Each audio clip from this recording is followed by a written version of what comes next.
Hi friends, welcome to Chandrima রান্নাঘর। আমার রকমারি রান্না খেতে ইচ্ছে করলে ইউটিউবে গিয়ে লিখুন চন্দ্রিমা রান্নাঘর আর সাবস্ক্রাইব করে রাখুন আমার চ্যানেল। আমার নতুন নতুন রান্নার আপডেট সবার আগে পেতে বেল নোটিফিকেশানটা অন করে রাখুন। আজ আমি তৈরি করব সিমুই ঘি ছাড়া। যারা ঘি একদম পছন্দ করেন না, ঘিয়ের জন্য সিমুই খেতে পারেন না, তাদের জন্য আজকে এই রেসিপিটা। একটা সিমুইও গলে যাবে না, আর প্রতি কটা সিমুই কিন্তু দেখতে পাবেন গা ছাড়া রয়েছে। এই দুধ সিমুইটা খেতে পারেন লুচি দিয়ে, রুটি দিয়ে, পরোটা দিয়ে বা শুধু শুধু। আমি তো শুধুই পছন্দ করি। এখানে লাগবে সিমুই নিয়ে নিয়েছি, এখানে চিনি নিয়ে নিয়েছি, 3টে তেজপাতা নিয়েছি আর 2টো এলাচ। চলুন এবার রান্নাটা দেখে নিচ্ছি। প্রথমে কড়া নিয়ে নিয়েছি, কড়াটা গ্যাসে চাপিয়ে দিয়েছি আর কড়ার মধ্যে দিয়ে দিলাম 50 গ্রাম সিমুই। এই সিমুইটা দেখুন, একবার আমি দেখিয়ে দিচ্ছি। এই সিমুইটা কিন্তু চালের সিমুই।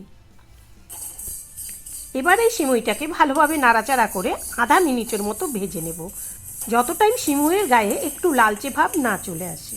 আর গ্যাসের ফ্লেম রাখবো মিডিয়াম।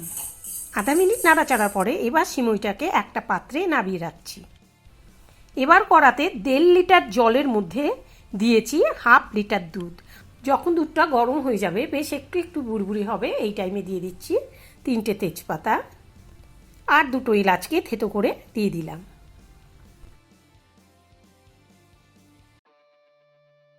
দুধটা এবারে ভালোভাবে ফুটে উঠেছে। এবার দিয়ে দিচ্ছি ভেজে রাখা সিমুইগুলো। আপনারা চাইলে সম্পূর্ণ দুধ দিয়েও সিমুইটা তৈরি করতে পারেন বা নারকেল দুধ দিয়েও সিমুইটা তৈরি করতে পারেন, কিন্তু জল আর দুধ দিয়ে সিমুইটা তৈরি করলেই তার টেস্টটা বেশি ভালো হয়। এবারে হাত দিয়ে চেপে দেখব সিমুইটা সেদ্ধ হয়েছে কিনা। যদি সিমুইটা গলে যায় তাহলে বুঝতে হবে সিমুইটা সেদ্ধ হয়ে গিয়েছে। এর মধ্যে এখন দিয়ে দেব 50 গ্রাম চিনি। মিষ্টিটা আপনারা আপনাদের স্বাদ অনুসারে দেবেন, আপনারা যেমন মিষ্টি খাবেন তেমন দেবেন।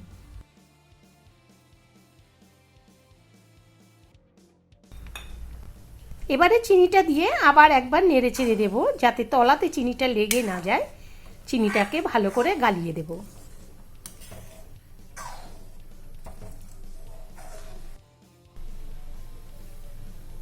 চিনিটা দিয়ে আরও 1 মিনিট ফুটিয়ে নিয়ে এবার দিয়ে দিচ্ছি ধুয়ে রাখা কিশমিশগুলো।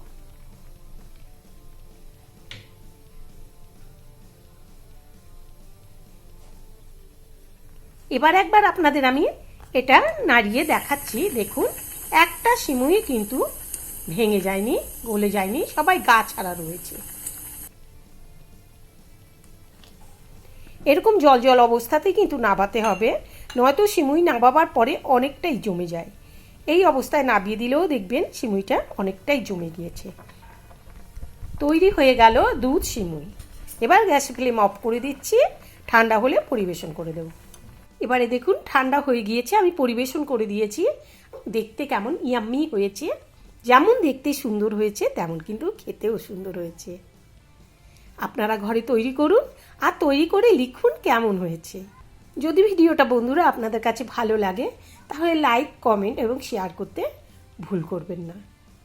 আর চলি, ভালো খান, সুস্থ থাকুন।